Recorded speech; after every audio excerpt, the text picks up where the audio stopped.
महाराज की जय।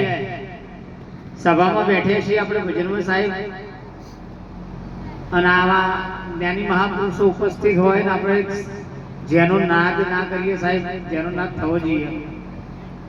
બોલો સદગુરુ નિરાત મહારાજ કી જય। પૂજ્ય રવિરામ મહારાજ કી જય।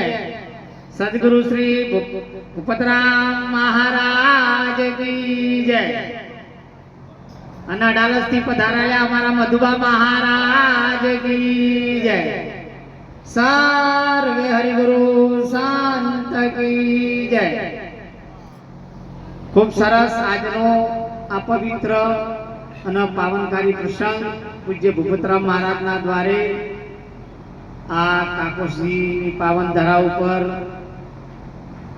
ખૂબ જ્ઞાની મહાપુરુષ એવા ચંજીરામ બાપુ, મણિરામ બાપુ, ડીસાથી રવિરામ મહારાજ નામી અનામી સંતોનો તેડાવી આજનો આ યોગ ભજન ભોજન ખૂબ સરસ।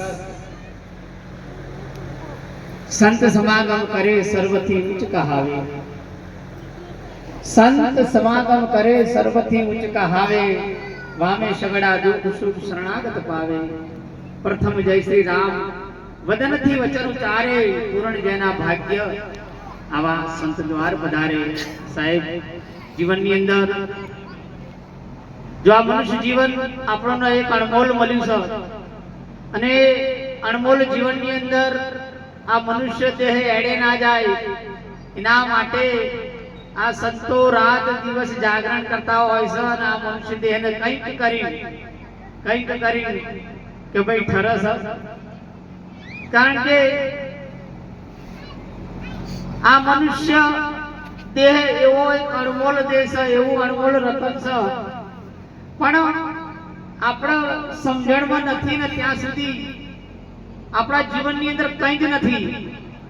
અને જો એ સમજણ મેળવી હોય તો આવા જ્ઞાની મહાપુરુષોના શરણે જઈને પછી મનુષ્યની જીવન જીવો સાહેબ, ખૂબ મોજ આવશે। સંતો વાણીમાં સત્સંગમાં ખૂબ આપણને સમજાવતા હોય છે, પણ એ વાતનો આપણને મેર નહીં પડતો। મેર કેમ નથી પડતો સાહેબ?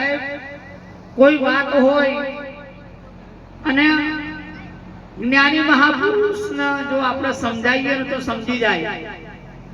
કોઈ જ્ઞાની મહાપુરુષને કંઈક વાતનો ડખો પડ્યો હોય તો સમજી જાય ને અજ્ઞાનીએ પણ જો કદાચ કોઈ વાતનો ડખો પડ્યો ને આવા જ્ઞાની મહાપુરુષો સમજાવો તો સમજી જાય। અજ્ઞાની બી સમજી જાય, જ્ઞાની બી સમજી જાય, પણ એક જ વ્યક્તિ ના સમજે,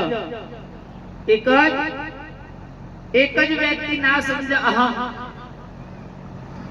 અહમની વ્યક્તિ હોય ને, મારા પણાનો જેનો દાવો હોય ને સાહેબ, એ વ્યક્તિ જીવનમાં કદી ના સમજે। ગમે તેવું સંતનું શરણું સેવા, ગમે તેવા જ્ઞાની મહાપુરુષોના શરણે જાય, પણ જો મારા પણાનો દાવો હોય ને તો સાહેબ ના સમજે। જો તમે જ્ઞાની છો, એ જ્ઞાનનો કોઈ તમને અહમ છો તો એ તમારું જ્ઞાન પણ ત્યાં નીચું પડી જાય છે સાહેબ। આપણા ભારતના બે ગ્રંથો રામાયણ અને મહાભારત એના પુરાવા છે સાહેબ। રામાયણની અંદર રાવણ ના સમજ્યો તે ના સમજ્યો, મંદોદરી કઈ થાકી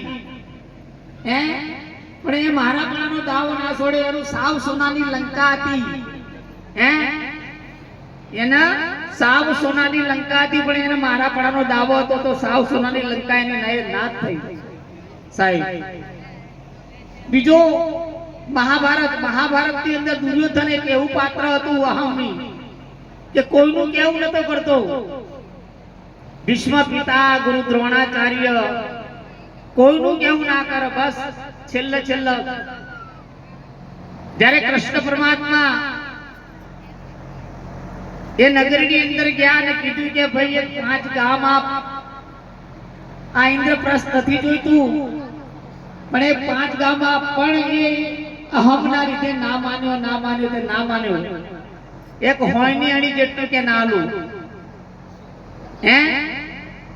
ના આપું કે છે તો આખું 100 કૌરવનો નાશ થઈ ગયો સાહેબ। એટલે જીવનમાં કહેવાનો હેતુ એટલો જ સાહેબ કે આ મનુષ્ય અવતાર મળ્યો છે આપણોનો અને કોક સદગુરુ જ્ઞાની મહાપુરુષોના શરણે જઈ એવું આપણે સેવન કરીએ, એવું આપણે જ્ઞાન મેળવીએ અને એવી ગાથા ગઈએ અને સાહેબ આ બધામાં મારા પણ પોસાઈને એવું કાર્ય કરીએ સાહેબ, તો આપણું જીવન ઉજળું બને, તો આપણું જીવન ઉજળું બને સાહેબ. જ્ઞાની મહાપુરુષો ઉપસ્થિત છે પણ એક વાણી નો આપણા લાભ આપીએ. બોલો સદગુરુ મહારાજ કી જય.